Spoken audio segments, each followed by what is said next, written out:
Enlever un seul grain de sable ne peut pas faire qu'un tas cesse d'être un tas. Pourtant, si vous enlevez les grains un par un, ce raisonnement vous mène jusqu'à 0 grain, et vous devriez toujours avoir un tas. Voici le paradoxe du tas. Chaque petit pas semble inoffensif, mais leur accumulation conduit à l'absurde. Pourquoi ce raisonnement semble-t-il si convaincant? Parce que vous acceptez 3 idées à la fois. D'abord, qu'1 million de grains forment sans aucun doute un tas. Ensuite, que retirer un seul grain ne fait pas de différence perceptible. Enfin, que la logique doit rester stable quand on répète la même petite opération. Vous répétez donc l'étape sans différence perceptible des centaines de milliers de fois et vous voilà face à un tas de 0 grain. Vous sentez l'incohérence. Chaque étape paraît raisonnable, le résultat ne l'est pas. Ce paradoxe révèle une tension entre notre langage vague et la rigueur logique.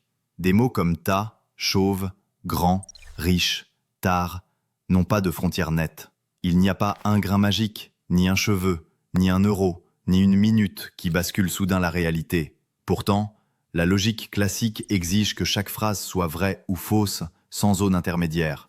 Le tas vous montre que cette exigence heurte la continuité du monde ordinaire. 3 voies s'ouvrent alors, et chacune a un coût philosophique.